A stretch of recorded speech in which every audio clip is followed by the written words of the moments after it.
എല്ലാവർക്കും നമസ്കാരം. iPlusന്റെ പുതിയൊരു വീഡിയോയിലേക്ക് സ്വാഗതം.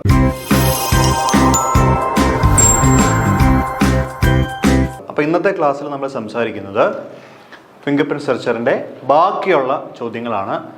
നമ്മൾ ഓൾറെഡി ഒരു സെഷനിൽ നമ്മൾ കുറേയധികം ചോദ്യങ്ങൾ ചെയ്ത് കഴിഞ്ഞു. കുറേയധികം എന്ന് പറഞ്ഞാൽ 15 ചോദ്യങ്ങൾ.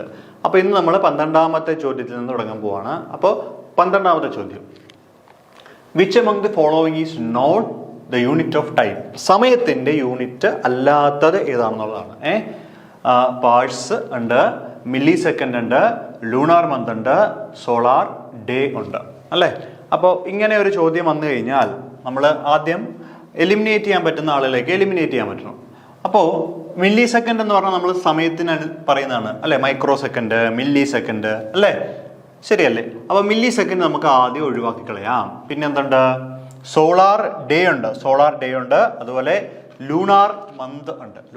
ഈ ലൂണാർ മന്ത് എന്ന് പറഞ്ഞു കഴിഞ്ഞാൽ എന്താണ്? നമ്മൾ ഈ സിനിമയിലേക്ക് ഇടുന്നുണ്ട്, അമാവാസിയും അതുപോലെ പൂർണ്ണചന്ദ്രനും ഒക്കെ ഉള്ള കാര്യങ്ങൾ നമ്മൾ പറയാറുണ്ട്. അപ്പോൾ 2 പൗർണമിക്കോ അല്ലെങ്കിൽ 2 അമാവാസികൾക്കിടയിലുള്ള സമയദൈർഘ്യത്തെയാണ് നമ്മൾ എന്ത് പറയുന്നത്? ലൂണാർ മന്ത് എന്ന് പറയുന്നത്. ലൂണാർ മന്ത്, അല്ലേ? അതായത് മറ്റേ ഗ്രഹണം അത് വെച്ചിട്ട് പറയുന്നതാണ്. ഗ്രഹണം അല്ലല്ലോ, ഗ്രഹണം അല്ല കേട്ടോ. നമ്മളിപ്പോൾ പൂർണ്ണചന്ദ്രൻ വരത്തില്ലേ, നല്ല ചന്ദ്രനുള്ള സമയവും പിന്നെ ചന്ദ്രൻ ഇല്ലാത്തൊരു സമയമുണ്ടല്ലോ, അമാവാസി. അപ്പോൾ അമാവാസിയും അതുപോലെ തന്നെ എന്താണ്, പൗർണിമ എന്ന് നമ്മൾ പറയുന്നത്. അപ്പോൾ അതിനിടയിലുള്ള സമയത്ത് നമ്മൾ ഡിസ്ക്രൈബ് ചെയ്യുമ്പോഴാണ് ലൂണാർ മന്ത് എന്ന് തന്നെ പറയുന്നത്. അപ്പോൾ ഇതും സമയത്തിനനുസൃതമായിട്ട് പറയുന്ന കാര്യമാണ്. ഇനി സോളാർ ഡേ ഉണ്ട്, ടൈം ഇൻ്റർവൽ ബിറ്റ്വീൻ 2 സക്സസീവ് ട്രാൻസിറ്റിനിടയിലുള്ള ടൈം ഇൻ്റർവെല്ലാണ് ലൂണാർ ഡേ എന്ന് പറയുന്നത്. Solar day. അപ്പോൾ ഇതുമല്ല. പിന്നെന്താണ്? പാഴ്സ് ആണ് എന്തെന്ന് പറയുന്നത്, ഇതിൽ ഓഡ് വണ്ണായിട്ട് നിൽക്കുന്നത്. അതായത് സമയത്തിൻ്റെ യൂണിറ്റ് അല്ലാത്തതെന്ന് പറഞ്ഞാൽ എന്താണ്? പാഴ്സ് ആണ് സമയത്തിൻ്റെ യൂണിറ്റ് അല്ലാത്തത്. അപ്പോൾ എന്താണ് പാഴ്സ് എന്നുള്ളൊരു ഡെഫിനിഷൻ ഞാൻ എഴുതുക, നിങ്ങളൊന്ന് നോട്ട് ചെയ്തോളൂ. Parse, PARSE, parse, unit of large distance, ബ്രാക്കറ്റിൽ astronomical objects outside the solar system. അല്ലേ? ഓക്കെ. അപ്പോൾ പാഴ്സ് എന്ന് വെച്ച് കഴിഞ്ഞാൽ വളരെ ലാർജ് ആയിട്ടുള്ള ഡിസ്റ്റൻസുകൾ മെഷർ ചെയ്യാൻ ഉപയോഗിക്കുന്ന യൂണിറ്റിനാണ് നമ്മൾ പാഴ്സ് എന്ന് പറയുന്നത്. പാഴ്സ് അതായത് ഡിസ്റ്റൻസിൻ്റെ ഒരു മെഷറാണ് എന്തെന്ന് പറയുന്നത്, പാഴ്സ് എന്ന് പറയുന്നത്. ഓക്കെ. അപ്പോൾ അതുകൊണ്ടാണ് 12ാമത്തെ ചോദ്യത്തിന് ഉത്തരം എന്ത് കിട്ടുന്നത്? പാഴ്സ്. ചോദ്യം ശ്രദ്ധിച്ച് നോക്കാം. Which one of the following is not the unit of time എന്നാണ് പറയുന്നതാണ്. Not the unit of time. ചില ആളുകൾ പെട്ടെന്ന് കയറിയിട്ട് എന്ത് വെക്കും? മില്ലി സെക്കൻഡ് എന്ന് കൊടുക്കും. കാരണം ഇവർ യൂണിറ്റ് ഓഫ് ടൈം മാത്രമേ കാണുള്ളൂ, ഈ നോട്ട് അവിടെ കാണത്തില്ല. അപ്പോൾ അതൊക്കെ ശ്രദ്ധിക്കണം. അപ്പോൾ എന്താണ്? പാഴ്സ് ആണ് ഇതിൻ്റെ ശരിയായിട്ടുള്ള ഉത്തരം. ഓക്കെ, അടുത്ത ചോദ്യത്തിലേക്ക് വരാം. Which among the following is not the unit of time? അത് നമ്മളവർ പറഞ്ഞാണല്ലോ. Which factor determines the difference between isothermal and adiabatic elasticity? Isothermal elasticity അതുപോലെ അഡിയബാറ്റിക് ഇലാസ്റ്റിസിറ്റി തമ്മിലുള്ള ഡിഫറൻസ് പറയുന്നത് താഴെ തന്നിരിക്കുന്ന ഏത് ഫാക്ടറാണ്? Ratio of velocities. അപ്പോൾ നമുക്ക് ഓരോന്നിനെ ഒഴിവാക്കി കളയാം. ഇവിടെ ഐസോതെർമലും അഡിയബാറ്റിക്കും പറയുമ്പോൾ അവിടെ വെലോസിറ്റി എന്ന് പറഞ്ഞൊരു കാര്യം നമ്മൾ പറയുന്നില്ല. എവിടെയെങ്കിലും പറയുന്നുണ്ട്? തെർമോഡൈനാമിക്സിൽ പറയുന്നുണ്ട്, നമ്മൾ RMS വാല്യൂ ഓഫ് ഗ്യാസ് എന്നൊക്കെ പറഞ്ഞിട്ട് കണ്ടുപിടിക്കുന്നത്. അതർവൈസ് നമ്മൾ അവിടെ എങ്ങും പറയുന്നില്ല. അപ്പോൾ റേഷ്യോ വെലോസിറ്റീസ് എന്തായാലും അല്ല. പിന്നെന്താണ്? റേഷ്യോ ഡെൻസിറ്റീസ് വരാം, റേഷ്യോ സ്പെസിഫിക് ഹീറ്റ് വരാം, റേഷ്യോ പ്രഷർ വരാം. അപ്പോൾ ഉത്തരം എന്താ? Ratio specific heat. നമ്മൾ ഗാമ എന്നൊക്കെ പറഞ്ഞിട്ട് റെപ്രസെൻ്റ് ചെയ്യില്ലേ, CP/CV, സ്പെസിഫിക് ഹീറ്റ് കപ്പാസിറ്റിയുടെ റേഷ്യോ. അതാണ് എന്ത് പറയുന്നത്? The factor determine the difference between isothermal and adiabatic elasticity. Okay. അപ്പോൾ ഏതാ ഉത്തരം? ഓപ്ഷൻ C ആണ് അതിന് കറക്റ്റ് ആയിട്ടുള്ള ഉത്തരം. ഇതൊക്കെ ശരിക്കും ഡയറക്റ്റ് ചോദ്യമാണ്.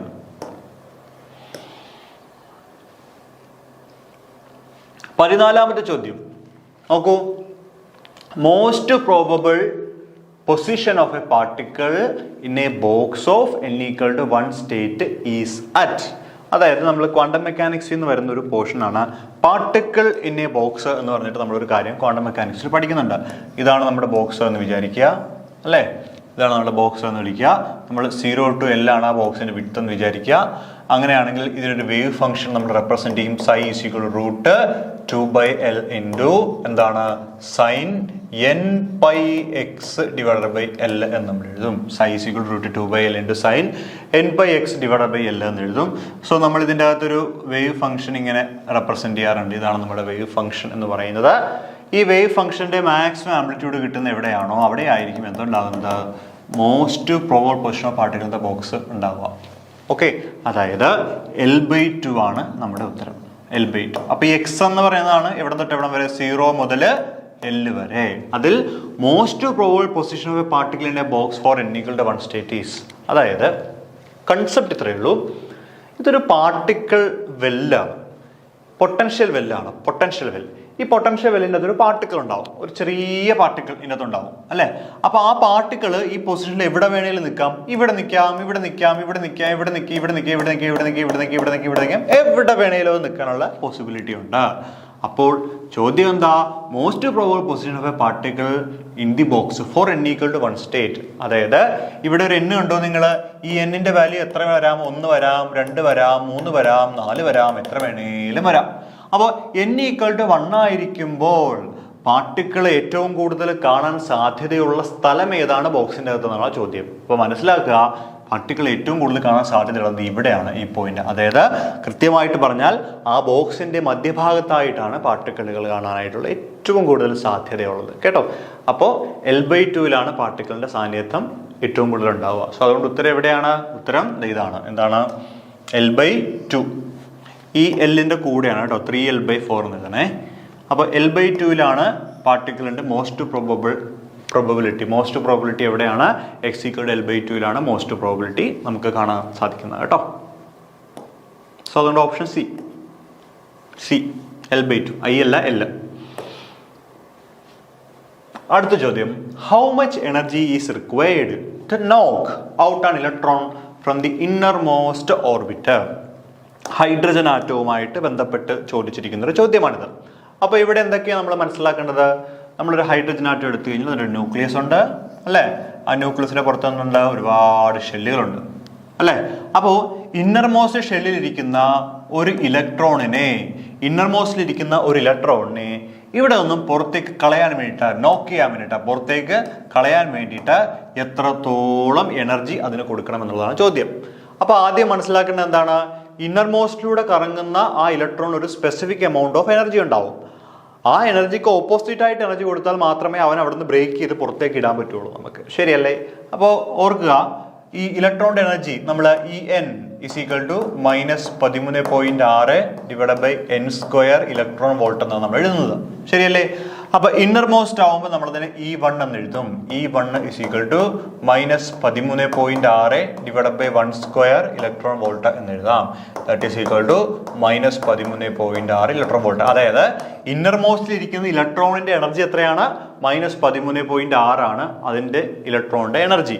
ഇനി ഇതിനെ അവിടെ നിന്ന് നോക്ക് ചെയ്യണമെങ്കിൽ, പുറത്തേക്ക് എടുക്കണമെങ്കിൽ എത്ര എനർജി കൊടുക്കണം, ഇതിന്റെ പോസിറ്റീവ് എനർജി കൊടുക്കണം, +13.6 ഇലക്ട്രോൺ വോൾട്ട്. എത്രയാണ്, +13.6 ഇലക്ട്രോൺ വോൾട്ട്. അപ്പോൾ ഉത്തരം ഏതാ, ഓപ്ഷൻ ബി ആണ് ശരിയായിട്ടുള്ള ഉത്തരം. എത്രയാണ്, 13.6 ഇലക്ട്രോൺ വോൾട്ട്. എത്രയാണ്, 13.6 ഇലക്ട്രോൺ വോൾട്ട്.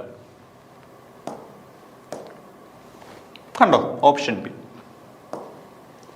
അടുത്ത ചോദ്യം 16ാമത്തെ ചോദ്യമാണ് നമ്മൾ ചെയ്യുന്നത്. അപ്പോൾ which observation leads to discovery of deuterium by hard ray in 1932. അപ്പോൾ ഇങ്ങനെയുള്ള ചോദ്യങ്ങളൊക്കെ വരുന്ന വെച്ചാൽ കുറച്ച് റിസ്ക് ആണ്, കാരണം എല്ലാ കാര്യങ്ങളൊന്നും നമുക്ക് അറിഞ്ഞിരിക്കാൻ പറ്റില്ല. ഇതിൽ കുറേ ഡിസ്കവറി ഉള്ള കുറേ കാര്യങ്ങളൊക്കെ ചോദിച്ചിട്ടുണ്ട്. അപ്പോൾ ഇതിൻ്റെ ഉത്തരം ഡിഫറൻസ് ഇൻ വേവ് ലെങ്ത് ആണ്. അപ്പോൾ ഇത് അതുപോലെ പഠിച്ചു വയ്ക്കുക, കേട്ടോ. ശരി, അടുത്തത് 2 charges for E and E are separated by a distance A, where a third charge Q should be placed to keep the equilibrium. അതായത് 4e എന്ന് പറഞ്ഞിട്ടൊരു ചാർജും E എന്ന് പറഞ്ഞ ചാർജും സെപ്പറേറ്റ് ചെയ്ത് വെച്ചിട്ടുണ്ട്. A എന്ന അകലം വെച്ചിട്ടാണ് ഇവരെ സെപ്പറേറ്റ് ചെയ്തിരിക്കുന്നത്. അങ്ങനെയാണെങ്കിൽ ഒരു തേർഡ് ചാർജ് Q നടുക്കൊണ്ട് വെച്ച് കഴിഞ്ഞാൽ ഇക്വിലിബ്രിയം സാധിക്കുന്നത്, അതായത് അങ്ങോട്ടോ ഇങ്ങോട്ടോ വലിവോ തള്ളോ ഒന്നും ഇല്ലാതെ അവിടുത്തെ ടോട്ടൽ എഫക്റ്റീവ് ഫോഴ്സ് വാല്യൂ 0 ആകുന്ന പോയിന്റിനെയാണ് നമ്മൾ ഇക്വിലിബ്രിയം പോയിന്റ് എന്ന് പറയുന്നത് കേട്ടോ. അപ്പോൾ ആ ഇക്വിലിബ്രിയം പോയിന്റ് ആവാൻ വേണ്ടിയിട്ടുള്ള ദൂരം എത്രയാണെന്നുള്ളതാണ് ചോദ്യം. ഓക്കെ, അപ്പോൾ നമുക്ക് നോക്കാം. ചെയ്തു തരാം. അപ്പോൾ ചോദ്യത്തിൽ പറഞ്ഞിരിക്കുന്ന കാര്യങ്ങൾ ആദ്യം എഴുതുക. നമ്മുടെ കയ്യിൽ E എന്ന് പറയുന്നൊരു ചാർജുണ്ട്, 4e എന്ന് പറയുന്നൊരു ചാർജുമുണ്ട്. ഈ രണ്ട് ചാർജുകൾ എത്ര അകലത്തിലാണ് വെച്ചിരിക്കുന്നത്? A എന്ന അകലത്തിലാണ് ഈ രണ്ട് ചാർജുകൾ വെച്ചിരിക്കുന്നത്. 2 charges 4e and E are separated by a distance of small a, where a third charge Q should be placed to keep the equilibrium. അപ്പോൾ നമ്മൾ ഒരു സ്മോൾ Q എന്ന് പറഞ്ഞൊരു ചാർജ് ഇവിടെ എവിടെയെങ്കിലും വെച്ചു എന്ന് വിചാരിക്കുക. സ്മോൾ Q എന്ന് പറഞ്ഞ ചാർജ് വെച്ചു എന്ന് വിചാരിക്കുക. അങ്ങനെയാണെങ്കിൽ ഇയിൽ നിന്നും ആ ചാർജിലേക്കുള്ള ദൂരം എത്രയാണ് എന്നുള്ളതാണ് ഇവിടെ നമ്മുടെ ചോദ്യം ചോദിച്ചിരിക്കുന്നത്. ഓക്കെ, അപ്പം നമ്മൾ കണ്ടുപിടിക്കേണ്ട ദൂരം ഏതാ? കണ്ടുപിടിക്കേണ്ട ദൂരം ഇയിൽ നിന്നും ഇങ്ങോട്ടേക്കുള്ള ദൂരം x ആണ് നമ്മൾ കണ്ടുപിടിക്കേണ്ടതെന്ന് മനസ്സിലാക്കുക. Okay, a third charge Q should be placed to keep in equilibrium. അപ്പോൾ നിങ്ങൾ എങ്ങനെയാണ് മനസ്സിലാക്കുന്നത്? ഇയിൽ നിന്നാണ് കണ്ടുപിടിക്കേണ്ടത്. ഓപ്ഷൻ നോക്കണം. ഫ്രം ഇ എന്നാണ് കൊടുത്തിരിക്കുന്നത്. അപ്പോൾ എന്താ, ഇവിടെ തൊട്ട് ഇവിടം വരെയുള്ള ദൂരമാണ് കണ്ടുപിടിക്കേണ്ടത്. x എന്ന് കൊടുക്കുക. അപ്പോൾ ഈ ബാലൻസ് എത്രയായിരിക്കും? ഈ balance total a minus X ആയിരിക്കും. എന്താണ്? ടോട്ടൽ a മൈനസ് എക്സ് ആയിരിക്കും. അപ്പോൾ ഇക്വിലിബ്രിയം പോയിന്റ് എന്ന് വെച്ചാൽ പ്രത്യേകത എന്താ? ഇതിൽ കൊടുക്കുന്ന ഫോഴ്സും 4e ഇതിൽ കൊടുക്കുന്ന ഫോഴ്സും എപ്പോഴും എന്താവണം? തുല്യമാവണം, അതായത് 0 ആവണം. അതായത് ഇയും 4eയും വെച്ച് കഴിഞ്ഞാൽ ഒരാൾ കൂടുതലും ഒരാൾ കുറവുമല്ലേ. അപ്പോൾ എന്ത് ചെയ്യും? ഇവിടെ നിന്ന് ഒരു തള്ളലുണ്ടാവും. അപ്പോൾ ആ തള്ളൽ മൂലം ഒരാൾ ഒരു സൈഡിലേക്ക് മൂവ് ചെയ്ത് രണ്ടുപേരുടെയും ഫോഴ്സ് തുല്യമാവുന്ന പോയിന്റ് എത്തുമ്പോൾ Q എന്ന് പറയുന്ന ചാർജ് അവിടെ അനങ്ങാണ്ടിരിക്കും. അപ്പോൾ ആ ദൂരമാണ് കണ്ടുപിടിക്കേണ്ടത് ഇയിൽ നിന്നുള്ളത്. അപ്പോൾ എന്താ നമുക്ക് എഴുതാൻ പറ്റുക? രണ്ട് ഫോഴ്സും തുല്യമാണ്. ഏതൊക്കെ ഫോഴ്സ്? സ്മോൾ ഇയും സ്മോൾ ക്യൂവും തമ്മിലുള്ള ഫോഴ്സും സ്മോൾ ക്യൂവും 4eയും തമ്മിലുള്ള ഫോഴ്സും തുല്യമാകുമ്പോഴാണ് ഇക്വിലിബ്രിയം ഉണ്ടാകുന്നത്. അത് മനസ്സിലാക്കി വെച്ചേക്കണം. അപ്പോൾ നോക്കിയോ, ഒന്നുമില്ല പിള്ളേരെ, ഇവിടെ ഒരാൾ നിൽക്കുന്നുണ്ട്, ഇവിടെ 3 ആൾ നിൽക്കുന്നുണ്ട് അല്ലേ. എന്നിട്ട് ഒരു എന്തെങ്കിലും സാധനം ഇവിടെ കെട്ടി വെച്ചിരിക്കുകയാണ് കയറയിൽ. അപ്പോൾ 3 ആൾ ഇങ്ങോട്ടും വലിക്കും, ഒരാൾ ഇങ്ങോട്ടും വലിക്കും. അപ്പോൾ ഇതിങ്ങനെ വലിച്ച് ഏതെങ്കിലും ഒരു പോയിന്റ് എത്തുമ്പോൾ ചിലപ്പം രണ്ട് ഫോഴ്സും തുല്യമാവും. ആ സമയത്ത് ഇക്വിലിബ്രിയം പോയിന്റ് ഉണ്ടെന്ന് വരിക്കാം. പിന്നെ നടുക്കിരിക്കുന്ന വസ്തു അവിടെ തന്നെ ഇരിക്കും. ലോജിക്ക് പറയാൻ പറ്റില്ല, ഞാൻ വെറുതെ പറഞ്ഞു എന്നേ ഉള്ളൂ. എന്ന് പറയുന്ന പോലെ ഇവിടെ E ഉണ്ട്, ഇവിടെ 4e ഉണ്ട്. ഒരു പോയിന്റ് എത്തുമ്പോൾ സ്മോൾ ക്യൂവിൽ ഒരു ഇക്വിലിബ്രിയം അനുഭവപ്പെടും. അങ്ങനെയാണെങ്കിൽ ആ ഇക്വിലിബ്രിയം അനുഭവപ്പെടുന്ന പോയിന്റ് ഇയിൽ നിന്നുള്ള അകലം എത്ര? ഇതാണ് ചോദ്യം. അപ്പോൾ രണ്ട് ഫോഴ്സും തുല്യമാണ്. അപ്പോൾ ഫോഴ്സ് നമുക്കറിയാം 1/4πε0 ഇൻറ്റു Q1 Q2 r². അപ്പോൾ QE ഡിവൈഡ് ബൈ എന്താണ്? QE രണ്ട് ചാർജ്, ഒരെണ്ണം ഇയും ഒരെണ്ണം ക്യൂവും. r² എന്നത് x² ആണ്. ഇസ് ഈക്വൽ ടു ഇവർ തമ്മിലുള്ളത് എന്താണ്? 1/4πε0 into Q into 4e. Q into 4e divide by a minus x the whole square എന്ന് എഴുതുക. 1/4πε0 1/4πε0 വെട്ടിക്കളയാം. ഈ ക്യൂവും വെട്ടിക്കളയാം. ഈ ഇയും വെട്ടിക്കളയാം. So 1/x² is equal to എന്താണ്? 4/a minus x the whole square എന്ന് എഴുതുക. 4a minus x the whole square എന്ന് അവിടെ എഴുതാൻ പറ്റും നമുക്ക്. ശരിയല്ലേ? അപ്പോൾ 1/x² is equal to 4 divided by a minus x² എന്ന് നമുക്ക് എഴുതാം. ഇനി ഒരു കാര്യം ചെയ്ത് നോക്കിയേ, രണ്ട് ഭാഗത്ത് നിങ്ങൾ സ്ക്വയർ റൂട്ട് എടുത്തേ ഒന്ന് വെറുതെ സ്ക്വയർ റൂട്ട്. അപ്പോൾ 1/x is equal to എന്താണ്? 2 divided by a minus x എന്ന് എഴുതാം. ക്രോസ് ചെയ്യുക.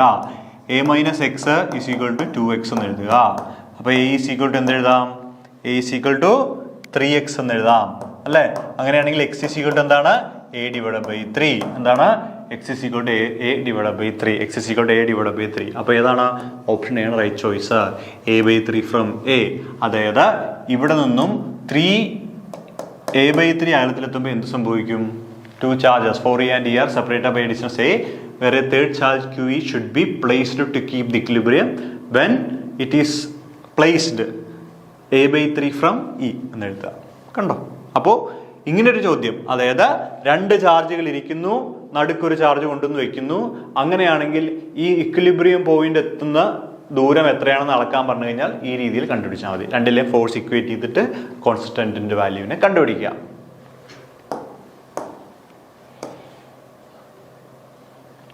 പതിനെട്ടാമത്തെ ചോദ്യം, identify the quark having greatest rest mass, ഏറ്റവും കൂടുതൽ റെസ്റ്റ് മാസുള്ള ക്വാർക്കിനെ ഐഡന്റിഫൈ ചെയ്യാനാണ് പറഞ്ഞിരിക്കുന്നത്. അപ്പം ഞാൻ നിങ്ങൾക്ക് കുറച്ച് ക്വാർക്കുകളുടെ ഭാരം ഒന്ന് എഴുതിത്തരാം.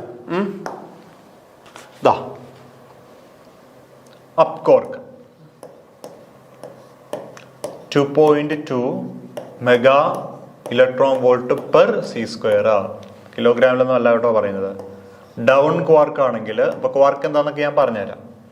4.7 mega electron volt per c². അടുത്ത എന്താണ്?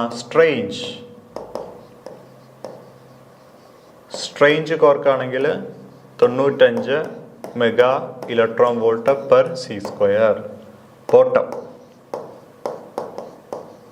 ബോട്ടം ആണെങ്കിൽ 4.1 giga electron volt per c². Okay. Up down top quark ആണെങ്കിൽ 173 giga electron volt per c². Charm quark ആണെങ്കിൽ 1.27 giga electron volt per c². അപ്പൊ up, down, strange, bottom, top, quark. സംഭവം എന്താണെന്ന് വെച്ചാൽ ഞാൻ പറയാം. എന്താണ് ഈ ക്വാർക്ക്? ക്വാർക്ക് എന്ന് വെച്ച് കഴിഞ്ഞാൽ they are the basic building blocks of particles. നമ്മളിപ്പോൾ ഒരു ആറ്റം എടുക്കാം, മോളിക്യൂൾസ്, പിന്നെ ആറ്റത്തിൻ്റെ അകത്ത് ന്യൂക്ലിയസ് ഉണ്ട്, പിന്നെ ന്യൂക്ലിയസിൻ്റെ അകത്ത് ന്യൂട്രോണും പ്രോട്ടോണും ഉണ്ട്. ഇനി ന്യൂട്രോണും പ്രോട്ടോണിൻ്റെ ഉള്ളിൽ എന്തുണ്ട്? ക്വാർക്കുകളുണ്ട്. അതായത് ന്യൂട്രോണുകൾ, പ്രോട്ടോണുകൾ, കയോണ് പോലെയുള്ള പാർട്ടിക്കിളുകളെല്ലാം നിർമ്മിച്ചിരിക്കുന്നത് ചെറിയ കുഞ്ഞു അതിനേക്കാൾ ചെറിയ പാർട്ടിക്കിളുകൾ കൊണ്ടാണ്. ആ പാർട്ടിക്കിളെ പറയുന്ന പേരാണ് ക്വാർക്കുകൾ എന്ന് പറയുന്നത്. അപ്പോൾ quarks are the basic building blocks of fundamental പാർട്ടിക്കിളുകളുടെ ബേസിക് ബിൽഡിംഗ് ബ്ലോക്കുകളാണ് എന്ന് പറയുന്നത് ക്വാർക്കുകൾ. നമ്മളൊരു കെട്ടിടം കെട്ടുകയാണെങ്കിൽ നമ്മൾ ഇഷ്ടിക വെച്ച് കെട്ടില്ലേ എന്ന് പറയുന്നത്. ഒരു പ്രോട്ടോൺ വേണമെങ്കിൽ ആ പ്രോട്ടോണത്തെ അപ്പ് കോർക്കും ഡൗൺ കോർക്കും ഒക്കെ അതിനകത്ത് ഉണ്ടാവണം. ഒരു ന്യൂട്രോൺ എടുക്കുകയാണെങ്കിൽ ആ ന്യൂട്രോൺ നിർമ്മിച്ചിരിക്കുന്നത് അപ്പ് കോർക്ക്, ഡൗൺ കോർക്ക് കൊണ്ടാണ് എന്ന് പറയുന്ന പോലെ പല ടൈപ്പ് ക്വാർക്ക് ഉണ്ട്. Up, down, strange, charm, beauty, അങ്ങനെ പല ടൈപ്പ് ക്വാർക്കുകൾ നമുക്ക് അവൈലബിൾ ആണ്. അപ്പോൾ ചോദ്യം എന്താ? Identify the quark having greatest rest mass. ഏറ്റവും കൂടുതൽ റെസ്റ്റ് മാസ് ഉള്ള ക്വാർക്ക് ഏതാണെന്നുള്ളതാണ് ചോദ്യം അല്ലേ? അപ്പൊ നമുക്ക് ഓരോന്ന് നോക്കാം. അപ്പ് കോർക്ക് എടുത്തു കഴിഞ്ഞാൽ നമ്മുടെ ഇവിടെ അപ്പ് കോർക്ക് ആണെങ്കിൽ എത്രയാണ്? 2.2 മെഗാ ഇലക്ട്രോൺ വോൾട്ട് ആണ്. ഡൗൺ കോർക്ക് എടുക്കുക. ഡൗൺ കോർക്ക് ആണെങ്കിൽ 4.7 മെഗാ ഇലക്ട്രോൺ വോൾട്ട് ആണ്.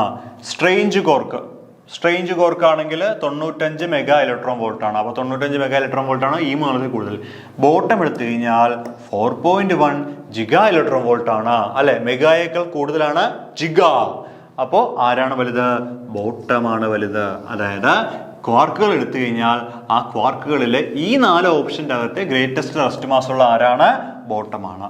നിങ്ങൾ ടോപ്പ് എടുക്കുകയാണെങ്കിൽ അതിന് 173 giga electron volt per c² ഉണ്ട്. ചാം എടുക്കുകയാണെങ്കിൽ 1.27 giga electron volt per c² ഉണ്ട്. കണ്ടോ? അപ്പോൾ നമ്മുടെ ഓപ്ഷൻ്റെ അകത്ത് ബോട്ടത്തിനാണ് ഏറ്റവും കൂടുതൽ റെസ്റ്റ് മാസ് എനർജി ഉള്ളത് കേട്ടോ, അല്ലെങ്കിൽ റെസ്റ്റ് മാസ് ഉള്ളത്. ഓക്കെ, കാരണം എനർജിയും മാസും നമ്മൾ മാസ് എനർജി ഇക്വലൻസ് പറയാറുണ്ട്, അതുപോലെയാണ് കേട്ടോ. Okay,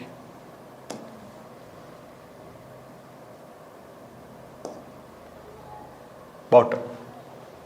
okay, which among the following is a 3-level laser? താഴെ തന്നിരിക്കുന്നതിൽ ഏതാണ് 3-level laser എന്നാണ് ചോദ്യം. എന്താണ് താഴെ തന്നിരിക്കുന്നതിൽ ഏതാണ് 3-level laser എന്നാണ് നമ്മുടെ ചോദ്യം. അപ്പൊ നമുക്ക് ഓരോന്നായിട്ട് എഴുതാം. ഏറ്റവും ആദ്യം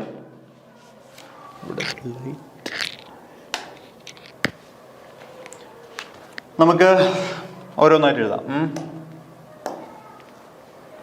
helium neon laser, HENE laser ആണെങ്കിൽ അതിന് 2-level ലേസർ എന്നാണ് പറയുന്നത്. നമ്മൾ എത്രയാണ്? 2-level laser. Ruby laser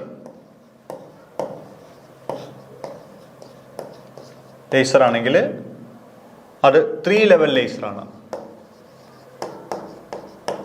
3-level laser. Semi conductor നമ്മൾ ആ ലേസറിന്റെ പോർഷൻസിൽ ഇത് പഠിക്കുന്നുണ്ട്. 4-level laser. ഇനി NaYAG ലേസർ ആണെങ്കിൽ 4 ലെവൽ. ഓക്കെ, ഇപ്പോൾ ഈ ലെവൽ എന്ന് ഉദ്ദേശിക്കുന്നത് എന്താണെന്ന് വെച്ച് കഴിഞ്ഞാൽ നമ്മളിപ്പോൾ ഒരു ലേസർ എടുത്തു കഴിഞ്ഞാൽ ഒരു ഗ്രൗണ്ട് സ്റ്റേറ്റ് എക്സൈറ്റ് സ്റ്റേറ്റ് ഉണ്ടാവും. ഇവിടെയുള്ള ആളുകളെ മെറ്റാസ്റ്റേബിൾ സ്റ്റേറ്റ് എന്നൊക്കെ നമ്മൾ പറയും. അത് ക്ലാസ്സിൽ നമുക്ക് വിശദമായിട്ട് പറയാം. സിമ്പിളായിട്ട് ഇത്രയേ ഉള്ളൂ. ഇവിടെ നിന്ന് കുറേ ഇലക്ട്രോൺ ജമ്പ് ചെയ്ത് മുകളിൽ പോയി ഇങ്ങനെ ഇരിക്കും, മനസ്സിലായോ? എന്നിട്ട് ഇവർ താഴത്തേക്ക് ഒരുമിച്ച് ജമ്പ് ചെയ്യുമ്പോൾ ഒരു എനർജി പുറത്തേക്ക് വിടും, HNU of energy, bundle of energy. ആ ബണ്ടിൽ ഓഫ് എനർജിയാണ് നമുക്ക് ഹൈ ബീം ലേസറായിട്ട് കിട്ടിക്കൊണ്ടിരിക്കുന്നത്, മനസ്സിലായോ? ഒന്നുമില്ല, ഇവിടെ കുറേ ആളുകൾ ഇരിക്കുന്നുണ്ട്. ഇത് ഇവിടെ നിന്ന് ചാടി മേളിൽ പോയി എല്ലാവരും കൂടി ഇരിക്കും. എന്നിട്ട് മേളിൽ നിന്ന് എല്ലാവരും കൂടി ഒരുമിച്ച് ചാടുമ്പോൾ എനർജി പുറത്തേക്ക് എറിയും. ആ എറിയുന്ന എനർജിയാണ് നമുക്ക് ബണ്ടിൽ ഓഫ് ലൈറ്റ് ആയിട്ട് ലേസർ ആയിട്ട് കിട്ടുന്നത്, light amplified stimulated emission radiation കിട്ടുന്നത്. അപ്പോൾ ഇപ്പോൾ ചിലതിന് 2 ലെയറേ ഉണ്ടാവുള്ളൂ, ചിലതിന് 3 ഉണ്ടാവും, ചിലതിന് 4 ലെവലുകൾ ഉണ്ടാവും. പിടികിട്ടി? അതനുസരിച്ച് നമുക്ക് ലേസർ ക്ലാസിഫൈ ചെയ്യാം. അപ്പോൾ ഹീലിയം നിയോൺ ലേസർ എന്ന് പറഞ്ഞാൽ 2 ലെവൽ ലേസറാണ്. റുബി ലേസർ എന്ന് വെച്ചാൽ ഒരു 3 ലെവൽ ലേസറാണ്. സെമി കണ്ടക്ടർ ലേസർ ആണെങ്കിൽ 4 ലെവൽ ലേസറാണ്. NaYAG ലേസർ ആണെങ്കിൽ അതെന്താണ്? ഒരു 4 ലെവൽ ലേസറാണ്. എന്താണ്? 4 ലെവൽ ലേസർ. അപ്പോൾ ഇതൊന്ന് കൃത്യമായിട്ട് പഠിക്കണം കേട്ടോ.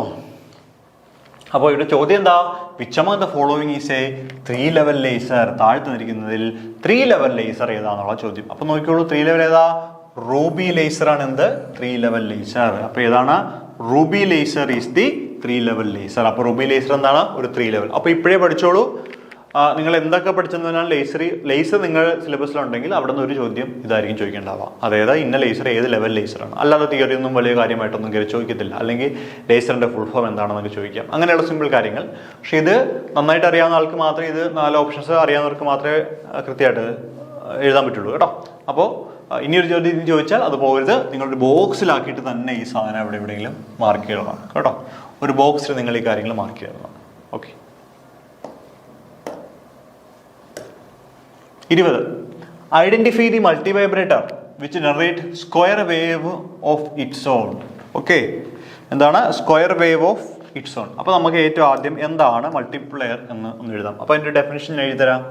മൾട്ടി വൈബ്രേറ്റർ, മൾട്ടിപ്ലെയർ അല്ല, മൾട്ടി വൈബ്രേറ്റർ. മൾട്ടി വൈബ്രേറ്റർ എന്താണെന്ന് എഴുതി വയ്ക്കൂ. Multivibrator, it is an electronic circuit. It is an electronic circuit that generates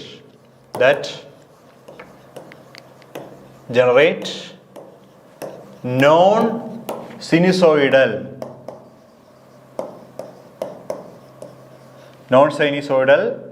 waveforms.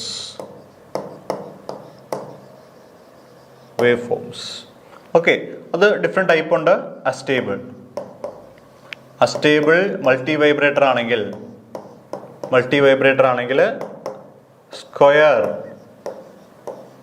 Square എന്നാണ് കേട്ടോ. Square wave output. മോണോസ്റ്റേബിൾ ആണെങ്കിൽ റെക്ടാങ്കുലാർ or square.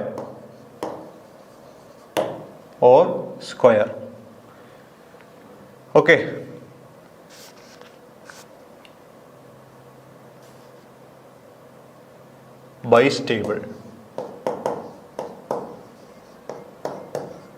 Bistable ആണെങ്കിൽ square. Okay, അപ്പോൾ multivibrator എന്ന് വെച്ചാൽ എന്താണ്? It is an electronic circuit that generate non sinusoidal wave forms. അപ്പോൾ non sinusoidal wave forms വരുന്ന ഇലക്ട്രോണിക് സർക്യൂട്ടുകളെ ആണ് നമ്മൾ എന്തെന്ന് പറയുന്നത്? മൾട്ടി വൈബ്രേറ്റേഴ്സ് എന്ന് പറയുന്നത്. അതായത് ഇങ്ങനെ സൈനുസോയിഡൽ എന്ന് വെച്ചാൽ ഇങ്ങനെയുള്ളതാണ് സൈനുസോയിഡൽ വേവ് ഫോം എന്ന് പറയുന്നത്. അതല്ലാത്തത്, അതായത് സ്ക്വയർ, റെക്ടാങ്കുലർ, സോട്ടൂത്ത് ഇങ്ങനെയുള്ള വേവുകൾ തരുന്ന ആളുകളെയാണ് നമ്മൾ എന്ത് പറയുന്നത്? മൾട്ടി വൈബ്രേറ്റേഴ്സ് എന്ന് പറയുന്നത്. സിനുസോയിഡൽ എന്ന് പറയുമ്പോൾ ഇതാണ് സിനുസോയിഡൽ അല്ലേ? ഇതല്ലാതെ ഇങ്ങനെയൊക്കെ സ്ക്വയർ ആയിട്ട്, പിന്നെ റെക്ടാങ്കിൾ ആയിട്ട്, പിന്നെ ഇങ്ങനെ സോട്ടൂത്ത് പോലെയുള്ളത് ഒക്കെ തരുന്ന ആളുകളെയാണ് നമ്മൾ മൾട്ടി വൈബ്രേറ്റേഴ്സ് എന്ന് പറയുന്നത്. അപ്പോൾ identify the multi vibrator which generate square wave of its on. അതിൻ്റെ തന്നെ സ്ക്വയർ വേവ് പ്രൊഡ്യൂസ് ചെയ്യുന്ന ഓപ്ഷൻ ഏതാണെന്നുള്ള ചോദ്യം. ഓക്കെ, അപ്പോൾ ഇവിടെ സ്ക്വയർ വേവ് പ്രൊഡ്യൂസ് ചെയ്യുന്ന ആളുകൾ ഒരുപാട് പേരുണ്ട്. ഒരുവിധപ്പെട്ട എല്ലാ ആളുകളും. ഇപ്പോൾ മോണോസ്റ്റേബിൾ ആണെങ്കിൽ റെക്ടാങ്കിൾ അല്ലെങ്കിൽ സ്ക്വയർ വേവ് പ്രൊഡ്യൂസ് ചെയ്യും, ബൈസ്റ്റേബിൾ ആണെങ്കിൽ സ്ക്വയർ വേവ് പ്രൊഡ്യൂസ് ചെയ്യും, അസ്റ്റേബിൾ ആണെങ്കിലും സ്ക്വയർ വേവ് പ്രൊഡ്യൂസ് ചെയ്യും അല്ലേ? അപ്പോൾ ഇപ്പോൾ ഈ ഓൺ സ്റ്റേറ്റ് എന്ന് പറയുന്ന ഓപ്ഷൻ എന്തെങ്കിലും നമുക്ക് കളയാം, കാരണം ഇത് 3 ഇതിൻ്റെ അകത്ത് മൾട്ടി വൈബ്രേറ്റേഴ്സ് ഉള്ളത്. അപ്പൊ ബൈസ്റ്റേബിൾ ആണോ, അസ്റ്റേബിൾ ആണോ, മോണോസ്റ്റേബിൾ ആണോ എന്നുള്ളതാണ് ചോദ്യം. അപ്പോൾ ഇവിടെ ഓപ്ഷൻ ബി ആണ് കറക്റ്റ്. അസ്റ്റേബിൾ മൾട്ടി വൈബ്രേറ്റേഴ്സ് ആണ് കറക്റ്റ്. ഇവിടെ നിങ്ങൾ ശ്രദ്ധിക്കണം, square wave of its on, അതിന്റെ തന്നെ സ്ക്വയർ വേവ് പ്രൊഡ്യൂസ് ചെയ്യുന്ന ആളെയാണ് നമുക്ക് വേണ്ടത്. അതേതാണ്? അസ്റ്റേബിൾ ആണ് കേട്ടോ. അപ്പോൾ അസ്റ്റേബിൾ ഒന്ന് പഠിച്ചു വെച്ചോളൂ. അസ്റ്റേബിൾ. ഓക്കെ. 21ാമത്തെ ചോദ്യമാണ് പറയുന്നത്, in an adiabatic expansion like let U1 and U2 be the internal energies of the initial and final state. What is the correct explanation? എന്താണ്? What is the correct explanation? Okay. നോക്കൂ. അപ്പോൾ നമുക്കറിയാം, നമ്മളൊരു cylinder എടുത്തിട്ട് ആ സിലിണ്ടറിൻ്റെ അകത്ത് gas fill ചെയ്തിട്ട് ആ ഗ്യാസിന് നമ്മൾ താഴത്തുനിന്ന് ഹീറ്റ് കൊടുക്കുകയാണെങ്കിൽ ആ ഹീറ്റിൻ്റെ ആദ്യത്തെ പോർഷൻ്റെ എനർജി ഈ ഗ്യാസ് ഇൻറ്റേർണൽ എനർജി കൂട്ടാൻ വേണ്ടിയിട്ട് ഉപയോഗിക്കും. അത് ഇറ്റ്സെൽഫ് അവൻ എനർജി കൂട്ടാൻ വേണ്ടി ഉപയോഗിക്കും. അതിനുശേഷം അത് വർക്ക് ചെയ്യാൻ വേണ്ടിയിട്ട് ബാക്കി എനർജി ഉപയോഗിക്കും. അത് മനസ്സിലാക്കുക. അപ്പോൾ ഇൻറ്റേർണൽ എനർജി എന്ന് വെച്ച് കഴിഞ്ഞാൽ ഇന്റർണലി ഡെവലപ്പ് ചെയ്യുന്ന എനർജിയാണ് അതിൻ്റെ ഇൻറ്റേർണൽ എനർജി എന്ന് പറയുന്നത് ഒരു ഗ്യാസിനെ സംബന്ധിച്ചിടത്തോളം. അപ്പോൾ നമ്മളൊരു എനർജി സപ്ലൈ ചെയ്യുകയാണെങ്കിൽ ആ സപ്ലൈ ചെയ്യുന്ന എനർജിയുടെ ആദ്യത്തെ പോർഷൻ അത് അബ്സോർബ് ചെയ്യുന്നത് അതിൻ്റെ തന്നെ ഇൻറ്റേർണൽ എനർജി കൂട്ടാൻ വേണ്ടിയിട്ടാണ്, ഗ്യാസ് മോളിക്യൂൾസിൻ്റെ. അപ്പോൾ U1 U2 എന്ന് പറയുന്നത് എന്താണ്? U1 U2 എന്ന് പറയുന്നത് എന്താണ്? ഇന്റേണൽ എനർജി ആണ് അല്ലേ? അപ്പോൾ internal energy initial and final internal energy in an adiabatic expansion. അപ്പോൾ നമ്മുടെ കയ്യിൽ ഒരു സിലിണ്ടർ ഉണ്ട്. ഇതാണ് നമ്മുടെ സിലിണ്ടർ. ഓക്കെ. ഈ സിലിണ്ടർ നമ്മൾ കുറച്ച് ഗ്യാസ് ഫില്ല് ചെയ്തിട്ടുണ്ട് അല്ലേ? ഇവിടുത്തെ ഇന്റേണൽ എനർജി U1 ആണ്. Okay, U1. ഒരു പിസ്റ്റണും ഉണ്ട്. ഓക്കെ. അടുത്ത സ്റ്റേജിൽ നമ്മൾ എന്ത് ചെയ്യും? ഈ പിസ്റ്റൺ കുറച്ച് മുകളിലോട്ട് അങ്ങ് ഉയർത്തും. അപ്പോൾ എന്ത് പറ്റി? ഈ ഗ്യാസ് എക്സ്പാൻഡ് ചെയ്തു. എന്ത് സംഭവിച്ചു? ഈ ഗ്യാസ് എക്സ്പാൻഡ് ചെയ്തു. എന്ത് സംഭവിച്ചു? ഗ്യാസ് എക്സ്പാൻഡ് ചെയ്തു. അപ്പോൾ ഉള്ളതിൻ്റെ എനർജിയാണ് U2. എന്താണ്? U2. അങ്ങനെയാണെങ്കിൽ താഴെ തന്നിരിക്കുന്ന ഏത് സ്റ്റേറ്റ്മെന്റ് ആണ് കറക്റ്റ് എന്നാണ് ചോദ്യം. ഓക്കെ. അപ്പോൾ ഇവിടെ ഇപ്പോൾ U1 എനർജി 10 ഉണ്ടെന്ന് വിചാരിക്കുക. ഈ ഗ്യാസ് എക്സ്പാൻഡ് ചെയ്യുമ്പോൾ അതിൻ്റെ വോളിയം കൂടുകയാണ് ചെയ്യുന്നത്. വോളിയം കൂടുമ്പോൾ അവിടെ എന്ത് വേണം? വർക്ക് ഡൺ വേണം അല്ലേ? വർക്ക് ചെയ്താലല്ലേ ഇവനെ പൊക്കി മേലേക്ക് മാറ്റാൻ പറ്റുള്ളൂ. അപ്പോൾ എന്ത് സംഭവിക്കും? ഇതിൽ നിന്നൊരു 3 എനർജി വർക്കിന് വേണ്ടി ഉപയോഗിക്കും. ബാക്കി ബാലൻസ് എത്ര ഉണ്ടാവുള്ളൂ? ഇതിൽ ഒരു 7 ഉണ്ടാവുള്ളൂ. U2 എന്ന് പറയുന്നത് പിടികിട്ടിയോ? അതായത് U1 is greater than U2 ആയിരിക്കും അല്ലേ? അല്ലെങ്കിൽ നിങ്ങളൊന്ന് ആലോചിച്ച് നോക്കിയേ, കുത്തി കയറ്റി ഇങ്ങനെ നെക്കി വെച്ചിരിക്കുകയാണെങ്കിലാണ് എന്തുണ്ടാവുക? ഈ ഗ്യാസ് ഇങ്ങനെ ഭയങ്കര ശക്തിയിൽ ഇങ്ങനെ ഡെവലപ്പായി നിൽക്കുള്ളൂ. നമ്മുടെ എക്സ്പാൻഡ് ചെയ്യുമ്പോഴത്തേക്ക് ആ എക്സ്പാൻഷന് വേണ്ടി കുറച്ച് എനർജി അതിൽ നിന്ന് എന്ത് ചെയ്യുന്നു? റിലീസ് ചെയ്യുന്നുണ്ട്. പിടികിട്ടിയോ? അപ്പോൾ അതുകൊണ്ട് എപ്പോഴും കംപ്രസ്ഡ് സ്റ്റേറ്റിലായിരിക്കും ഇന്റേണൽ എനർജി കൂടുതൽ ഉണ്ടാവുക. എക്സ്പാൻഡബിൾ സ്റ്റേറ്റ് വരുമ്പോൾ ഇന്റേണൽ എനർജി കുറയും. അതാണ് ഇവിടെ ഇരിക്കുന്നത്. Internal energy of initial final state which is correct expression എന്നാണ്. അപ്പോൾ ഒരു അഡിയബാറ്റിക് എക്സ്പാൻഷൻ എന്ന് പ്രോബ്ലത്തിൽ പറഞ്ഞിട്ടുണ്ടോ? ഒരു അഡിയബാറ്റിക് എക്സ്പാൻഷൻ്റെ അകത്ത് U1 U2 എന്ന് പറയുന്നത് initial and final internal energies ആണ്, അഡിയബാറ്റിക് എക്സ്പാൻഷൻ ആണ്. അങ്ങനെയാണെങ്കിൽ താഴെ തന്നിരിക്കുന്നതിൽ ഏതാണ് കണ്ടീഷൻ? ഓക്കെ. അഡിയബാറ്റിക് എക്സ്പാൻഷൻ്റെ ഗ്യാസ് എക്സ്പാൻഡ് ചെയ്യുന്ന പ്രോസസ്സാണ്. അപ്പോൾ ഇനീഷ്യലി U1 ആണ്, എക്സ്പാൻഡ് ചെയ്ത് കഴിയുമ്പോൾ ഉള്ളത് U2 ആണ്. അപ്പോൾ അങ്ങനെയാണെങ്കിൽ U1 ഈസ് ഗ്രേറ്റർ ദാൻ എന്താണ്? U2 എന്ന് നമുക്ക് പറയാം. ഓപ്ഷൻ എ ആണ് നമ്മുടെ റൈറ്റ് ചോയ്സ്. ഓപ്ഷൻ എ ആണ് right choice.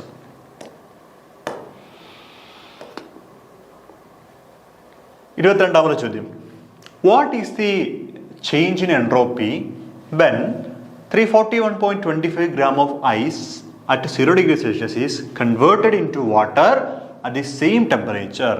Latent heat of ice is 80 calorie per gram. Okay. ചോദ്യം എന്താണ്? എൻട്രോപ്പിയാണ് കണ്ടുപിടിക്കേണ്ടത്. അപ്പോൾ നമുക്ക് ഏറ്റവും ആദ്യം കാര്യങ്ങളൊക്കെ എന്ന് എഴുതി വയ്ക്കാം.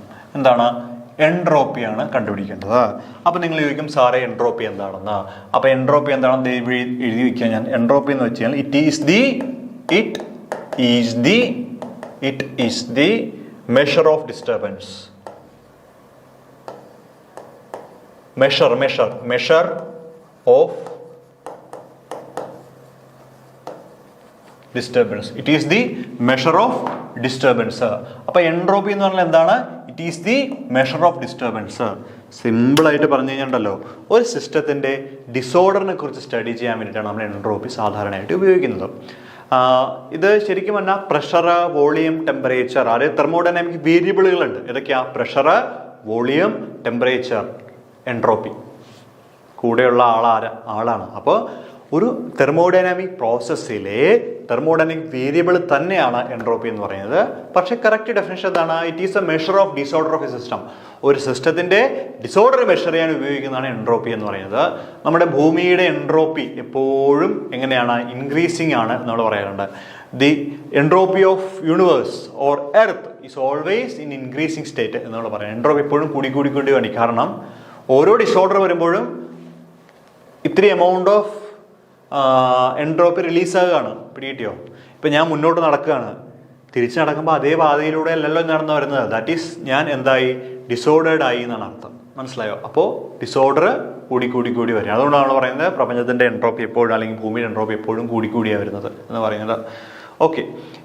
പക്ഷേ നമ്മുടെ വിവേകാനന്ദ സാറിൻ്റെ ഒരു പുസ്തകത്തിൽ അദ്ദേഹം എഴുതിയിട്ടുണ്ട്. വിവേകാനന്ദ സാർ എന്ന് പറഞ്ഞു കഴിഞ്ഞാൽ ഈ കേരള യൂണിവേഴ്സിറ്റിയുടെ പ്രൊഫസറായിരുന്നു. അദ്ദേഹം ഈ ചെറിയ ഗൈഡുകളൊക്കെ എഴുതുന്ന മാഷായിരുന്നു. അപ്പോൾ അദ്ദേഹം ഒരു പുസ്തകത്തിൽ, വേറൊരു പുസ്തകത്തിലുള്ളതാണ്, ഇവിടെ കോട്ട് ചെയ്തതാണ്, പറയുന്നത് ഇങ്ങനെയാണ്: entropy is A ghostly quantity. എന്താ ഗോസ്റ്റ്ലി ക്വാണ്ടിറ്റി എന്ന് പറയാൻ കാരണം? നമുക്ക് തെർമോഡൈനാമിക് വേരിയബിൾ എടുത്തു കഴിഞ്ഞാൽ പ്രഷറുണ്ട്, വോളിയമുണ്ട്, ടെമ്പറേച്ചറുണ്ട്, എൻട്രോപ്പി ഉണ്ട്. പക്ഷേ പ്രഷറിനെയും വോളിയത്തിനെയും ടെമ്പറേച്ചറിനെയും നമുക്ക് കൃത്യമായിട്ട് അറിയാം, കാണാം, അനുഭവിക്കാം, മെഷർ ചെയ്യാം, കൃത്യമാണ്. പക്ഷേ എൻട്രോപ്പി എന്ന് വെച്ചാൽ നമുക്ക് പേപ്പറിൽ എഴുതാനേ പറ്റുള്ളൂ, അല്ലാതുള്ള കാര്യങ്ങളൊന്നും ഡെവലപ്പ് ചെയ്യാൻ പറ്റില്ല. പിടികിട്ടിയോ? അതിൽ കാണാനോ അനുഭവിക്കാനോ പറ്റില്ല. പക്ഷേ എൻട്രോപ്പി എന്ന് പറഞ്ഞ സാധനം ഉണ്ട് എന്ന് നമുക്ക് പറയാം. പിടികിട്ടിയോ? അതാണ് എൻട്രോപ്പി എന്ന് പറഞ്ഞാൽ ഗോസ്റ്റ്ലി ക്വാണ്ടിറ്റി. പ്രേതത്തിന് നമ്മൾ കാണാറില്ല, അതുകൊണ്ട് തന്നെ പ്രേത ക്വാണ്ടിറ്റി എന്ന് നമ്മൾ പറയും. അപ്പോൾ എൻട്രോപ്പിക്ക് പല കാര്യങ്ങളുണ്ട്. നമുക്കൊരു 2-3 മണിക്കൂർ പറയാനുള്ളതുകൊണ്ട് എൻട്രോപ്പിനെ വെച്ചിട്ടുണ്ട്.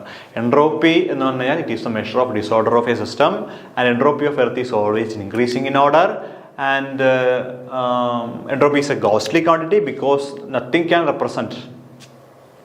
Okay. Yes. അപ്പോൾ ചോദ്യം ഇവിടെ ഒരു കണക്കാണ്. അപ്പോൾ what is the change in entropy when 341.25 gram, അതായത് 341.4 ഗ്രാം ഐസ് 0 ഡിഗ്രി സെൽഷ്യസിൽ വാട്ടർ ആയിട്ട് കൺവേർട്ട് ചെയ്തു. അങ്ങനെയാണെങ്കിൽ അവിടുത്തെ എൻട്രോപ്പി കണ്ടുപിടിക്കുക. ഓക്കെ. അപ്പോൾ 341.25 ഗ്രാമുള്ള ഐസ്, അത് 0 ഡിഗ്രി സെൽഷ്യസിൽ ഇരിക്കുന്ന 341.25 ഗ്രാം ഉള്ള ഐസ് വാട്ടർ ആയിട്ട് കൺവേർട്ട് ചെയ്തു ഒരേ ടെമ്പറേച്ചറിൽ. അങ്ങനെയാണെങ്കിൽ അവിടുത്തെ എൻട്രോപ്പി കണ്ടുപിടിക്കാനാണ് നമ്മളോട് പറഞ്ഞിരിക്കുന്നത്. നല്ലൊരു ചോദ്യമാണ്. അപ്പോൾ നമുക്കൊന്ന് ചെയ്ത് നോക്കാം. അപ്പോൾ ഏറ്റവും ആദ്യം എൻട്രോപ്പിയുടെ എക്സ്പ്രഷൻ നിങ്ങൾ അറിയണം. എൻട്രോപ്പി എസ് എന്ന് പറഞ്ഞു കഴിഞ്ഞാൽ എന്താണ്? Delta Q divided by T ആണ്. എന്താണ്? Delta Q divided by T. അപ്പോൾ ഓരോ ടേമുകളും ഞാൻ പറഞ്ഞു വയ്ക്കാം. ഡെൽറ്റ ക്യൂ എന്ന് വെച്ചാൽ ഹീറ്റ് എക്സ്ചേഞ്ച് ആണ്. ഹീറ്റ് എക്സ്ചേഞ്ച് ആണ്. ടി എന്ന് വെച്ചാൽ temperature in kelvin. Temperature in kelvin എന്നാണ് പറയുന്നത്. ഓക്കെ. ഇനി ഈ ക്യൂ കണ്ടുപിടിക്കാൻ വേറെ ഇക്വേഷൻ ഉണ്ട്. Q is equal to mass into latent heat.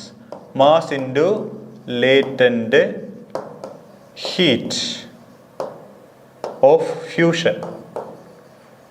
വിശിഷ്ട താപധാരിത എന്നൊക്കെ പറയില്ലേ. അപ്പോൾ മാസ് നമുക്ക് തന്നിട്ടുണ്ട് എത്രയാ? 341.25 gram. 341.25 gram into latent heat of fusion നമുക്ക് ഓൾറെഡി തന്നിട്ടുണ്ട്. എത്രയാണ്? 80 ആണ് ഐസിൻ്റെത് അല്ലേ. അപ്പോൾ 80 കലോറി പെർ ഗ്രാം. ശരിയല്ലേ?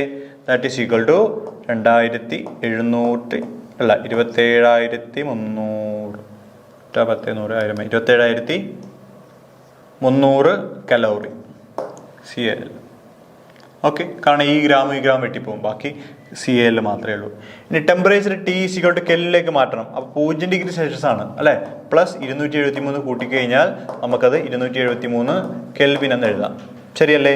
അങ്ങനെയാണെങ്കിൽ delta S is equal to Q divide by T എന്ന് എഴുതാം. ക്യൂ എത്രയാണ്? ക്യൂ എന്ന് വെച്ചാൽ ഡെൽറ്റ ക്യൂ കേട്ടോ. ഡെൽറ്റ ക്യൂ എന്ന് വെച്ചാൽ എത്രയാണ്? 27,300 divided by 273.15 kelvin. That is equal to 100 CAL per kelvin എന്ന് കിട്ടും അല്ലേ. ശരിയല്ലേ? 100. ഓക്കെ.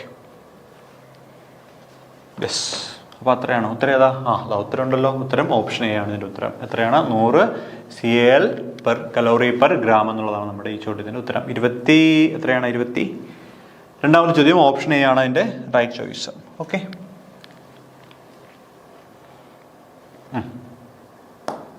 അപ്പോൾ ചെയ്യാൻ മനസ്സിലായി. ഇതെല്ലാം ഒരേ ഫോർമാറ്റിലാണ് പോകുന്നത്. ടെമ്പറേച്ചർ ചേഞ്ച് വരുമ്പോൾ നമ്മൾ അതിനനുസരിച്ച് ടെമ്പറേച്ചർ കൊടുക്കണം. ഇവിടെ നമ്മൾ ടെമ്പറേച്ചർ പറഞ്ഞെങ്കിൽ എത്രയാണ്? 0 ഗ്രാമിലുള്ള ഐസ് 0 ഡിഗ്രി സെൽഷ്യസിലുള്ള ഐസ് 0 ഡിഗ്രി സെൽഷ്യസിലുള്ള വാട്ടറാണ്. അപ്പോൾ ടെമ്പറേച്ചർ മാറ്റമില്ല. അതുകൊണ്ട് മാറ്റം ഇല്ലാത്തതുകൊണ്ടാണ് നമ്മൾ 0 തന്നെ ഇട്ട് അവിടെ ചെയ്തു പോകുന്നത് കേട്ടോ. അപ്പോൾ ഏതാണ്? ഓപ്ഷൻ എ ആണ് റൈറ്റ് ചോയ്സ്. 22ാമത്തെ ചോദ്യം. അപ്പോൾ നമുക്ക് എന്തായാലും ഇനിയും ചോദ്യങ്ങൾ ഒരുപാടുണ്ട്. അപ്പോൾ നമുക്ക് എന്തായാലും തൽക്കാലം ഇവിടം കൊണ്ട് അവസാനിപ്പിക്കാം. അടുത്ത ക്ലാസ്സിൽ നമുക്ക് ബാക്കി ചോദ്യങ്ങളായിട്ട് കാണാം. Thank you.